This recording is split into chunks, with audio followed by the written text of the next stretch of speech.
Afternoon, good morning, good evening, and breakfast, lunch, suffer, and suffering.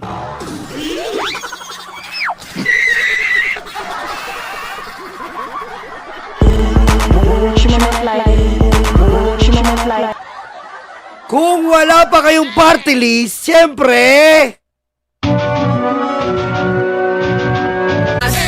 Ang bumbero ng Pilipinas, ang bumbero ng Pilipinas, ang bumbero ng Pilipinas. Hating gabi habang kami nasa kalagitnaan ng pagtulog ang bumbero ng Pilipinas kung wala ka pang party list. Ha? Nandiyan daw, kita mo? Ang bumbero ng Pilipinas. 134. Dahil ang bumbero, ang bayani na tutulong sa oras ng sunog. Kaya kung gusto mo sumuporta sa ating mga bayaning bumbero, iboto mo na 134 ABP. Knock knock. Who's there? ABP. ABP who? Can't you see ABP? Too many Boomberry.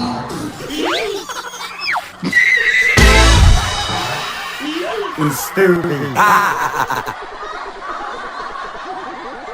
Okay. Tulungan natin ang ating mga kapatid na bumbero at kung meron kayong nais na ilapit sa mga komunidad nyo na wala pa kayong mga drum, wala pa kayong mga first aid tuloy, yung pang-calamity na mga pansunog, yan, mga fire extinguisher, baka sakaling matulungan kayo ng ABP i-message nyo lang sila o kaya i-message nyo lang ako. Gumawa lang kayo ng video na katunayan na kailangan nyo. Ilalapit natin yan. Kaya nga, ABP, ang bumbero ng Pilipinas.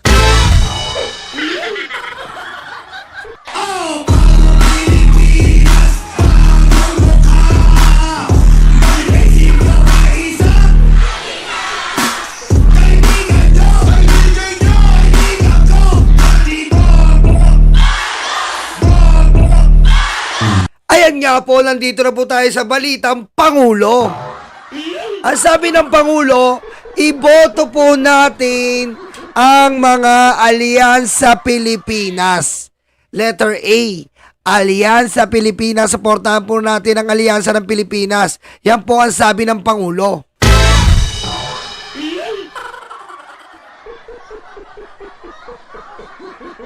Alyansa. Pero ano po ba ang kabaligtaran ng alyansa? Molestya.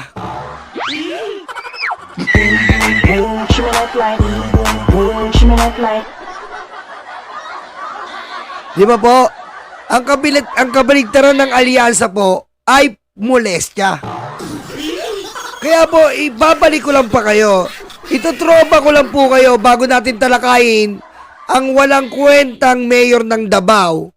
Bago po natin talakayin ang walang kwentang mayor ng Davao, ibabalik ko muna po kayo sa kabaligtaran ng alyansa, kundi molestya, na isang pastor na ng molestya po ng mga pastora.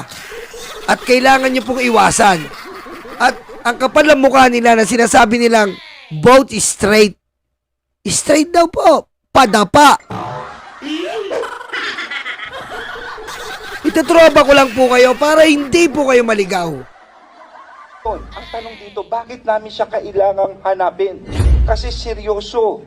Yan po ang kailangang iboto nyo. Ang umasikaso, nagpakulong, humanting sa mga hinahanap ng batas si Abalos. Yan po ang sinasabi ko.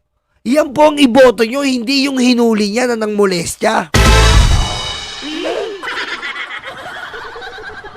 These are very serious allegations.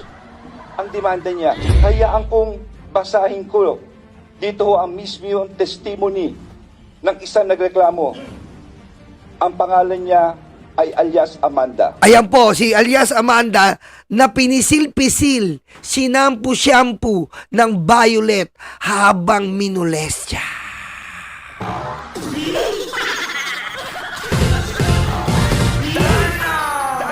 Akala po ni Amanda, kaya siya pinapunta para bigyan siya ng basbas at ilagay doon sa aklat ng kalangitan. Excited siyang pumunta. Akala niya, pinapupunta ako ni pastor.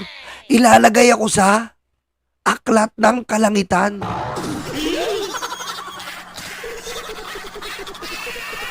Yung pala, iba po ang ginawa ni pastor.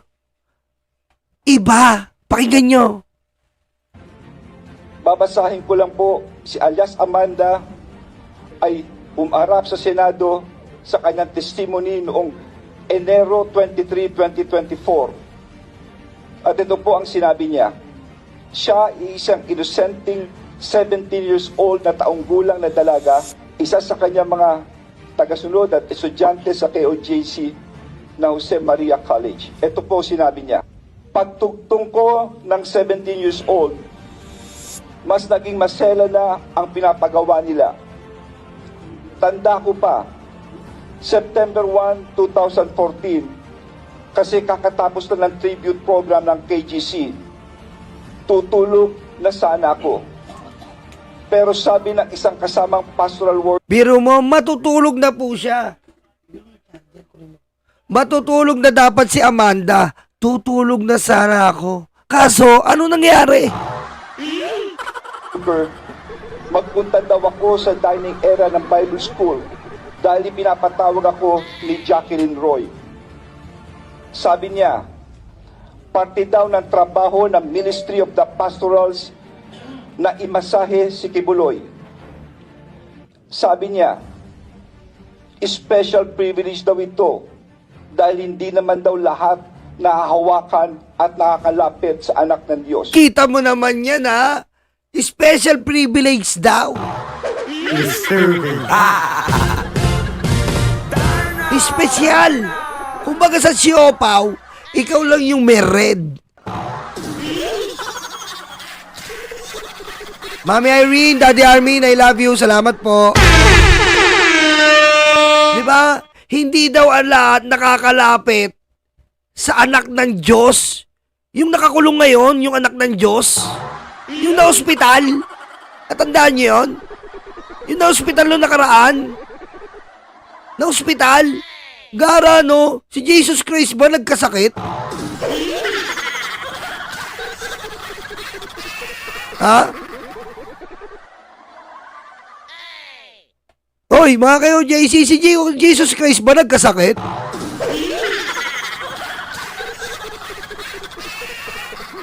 Ha? Mababasa mo ba sa Biblia yun, ang anak ng Diyos na si Jesus Christ? Sinabi ba sa Biblia, at si Jose Cristo ay nilagnat? Ay, sorry Lord. Lord, sorry.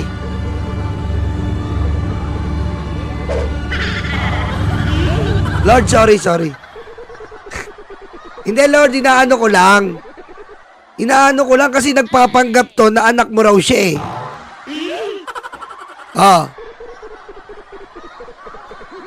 Pero yung anak ng Diyos ngayon, nilalagnat. Ang anak ng Diyos ngayon, tinitigasan. Sa minor de edad.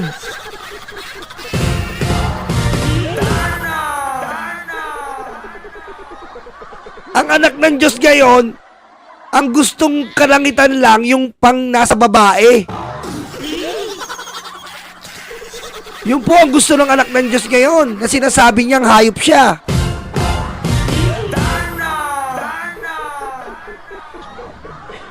Sabi niya, huwag ko daw pagdudahan ng anuman na mangyayari sa loob ng kwarto kasama si Kibuloy.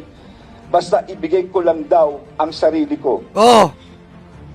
Bago ako maligo, pumunta si Jacqueline Roy sa kwarto at binigyan ako ng lotion na mapabango ng Bath and Body Works brand. Ang specific Center Enchanted na paborito daw ni Kibuloy. Oh, kita mo? Ang anak ng Diyos mamimili pa ng brand. Ano to, may commercial? Palmolive Violet, ang shampoo ng anak ng Diyos.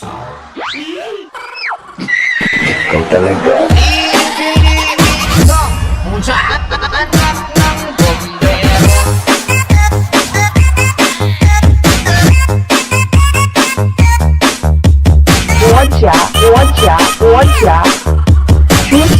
Xi Jinping. Pero mo gaganong ba yun? Oy, Banat Boy, mag-subscribe kayo kay Banat Boy ha, para sumikat tayo. Kapatid natin yan. Pero mo, meron palang ganon. May commercial. Bath and Body, ang lotion ng anak ng Diyos. Diba? Pag nag-lotion ka nito, mararamdaman mo ang langit.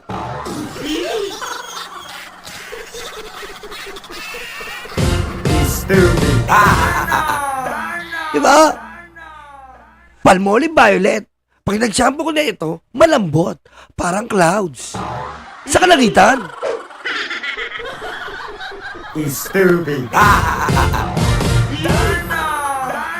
Gara.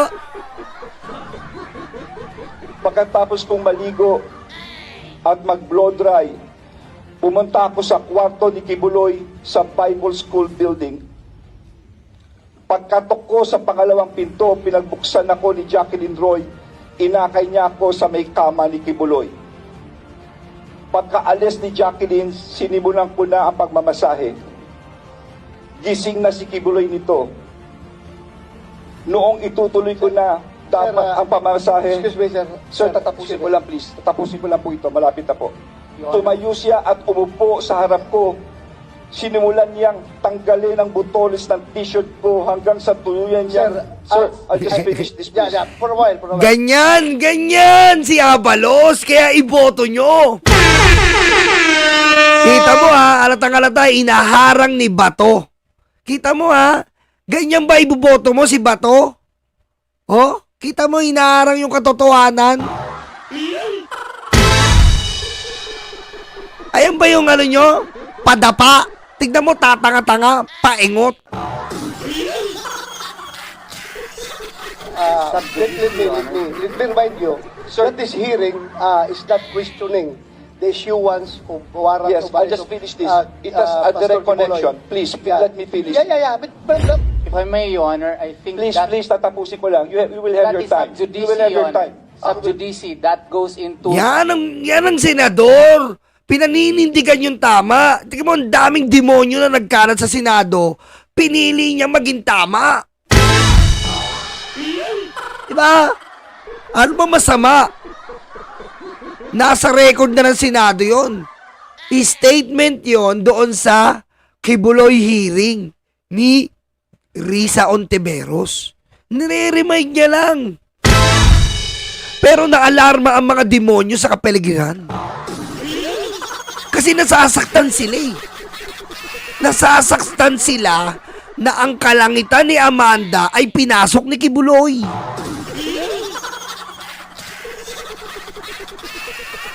Diba? Ang kalangitan ni Amanda pinasok ni Kibuloy. At ang tungkod ni Kibuloy ay talagang winasiwas niya sa murang edad na Amanda. Diba? Salbahe. Tapos magsesenador. Kakalabanin ng alyansa ng ano, ng molestya.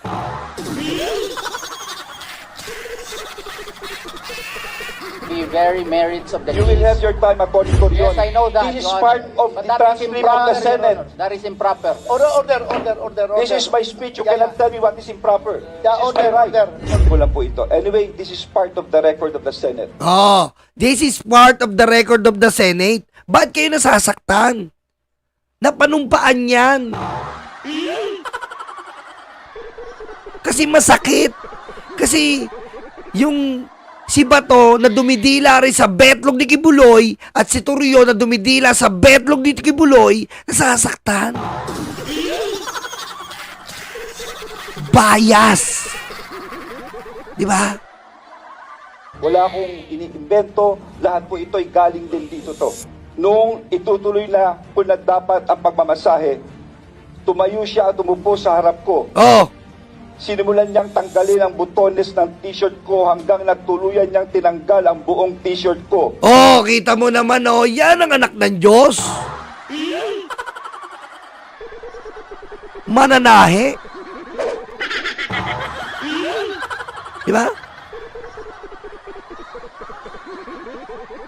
Tinanggal ang damit ni Amanda. Yan ang tumatakbong senador. Anong plataforma? Pag nanalo ako, tatanggalin ko ang blouse nyo.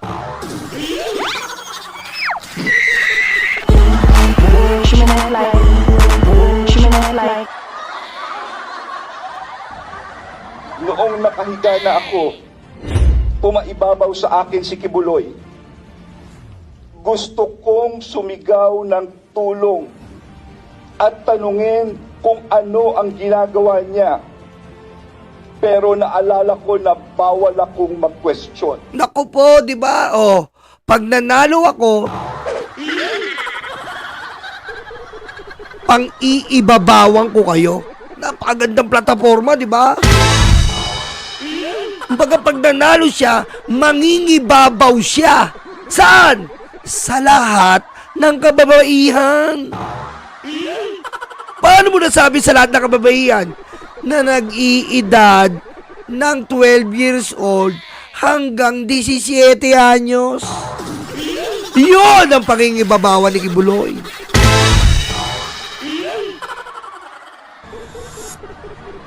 Nanginginig na ang katawang ko sa takot at nakatitig lang ako sa kisame.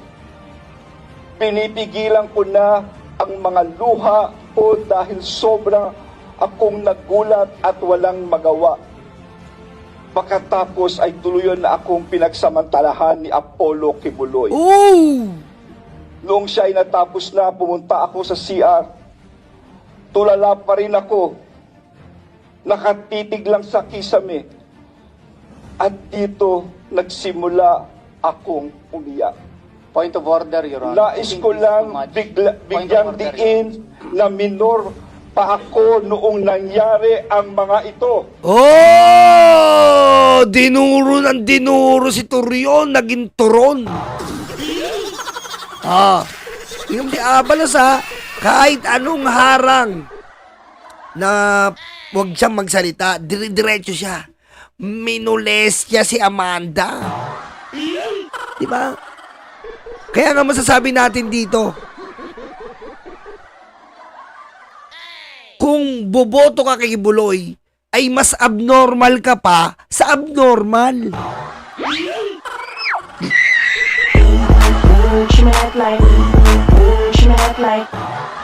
Diba? Kung ikaw, boboto ka kay Buloy, mas abnormal ka pa sa abnormal. Diba? Boboto mo nang momolestya ng minor de edad?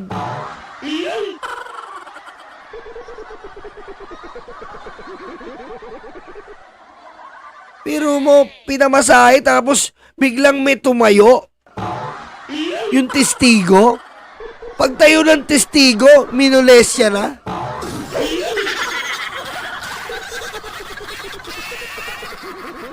Grabe, di ba? Bakit ko sinasabi ito? Pakinggan natin ang akusasyon. Oh, Kung hindi totoo ito, okay, may karapatan siya sabihin niya hindi totoo. oh, Pero kung totoo ito, oh, dapat lamang siyang managot sa batas. oh, Dapat lamang gawin namin ang katungkulan namin. Oh! Kung binababoy ako, okay lang yun. Pero huwag babuyin ang bata Order, nito. order, Yun lang po, order, yun lang yeah. po, Mr. Chair. yan ang sinasabi ko sa inyo. Abalos versus Team China. Talo na kayo eh. Kaya Abalos pa lang versus Team China, Team Molestia. Talo na kayo, Team Molestia. Stupid. Diba? Oh. Yan lang po, pinapaalala ko lang sa inyo. Yung mga senador sa kabila na nagyayabang, vote straight daw, padapa. Baliw ba kayo? Ha? Baliw ba kayo? Paano vote straight? Ha? yung testigo ni Kibuloy, yun lang lagi naka-straight pag may minor de edad. Stupid. Oh,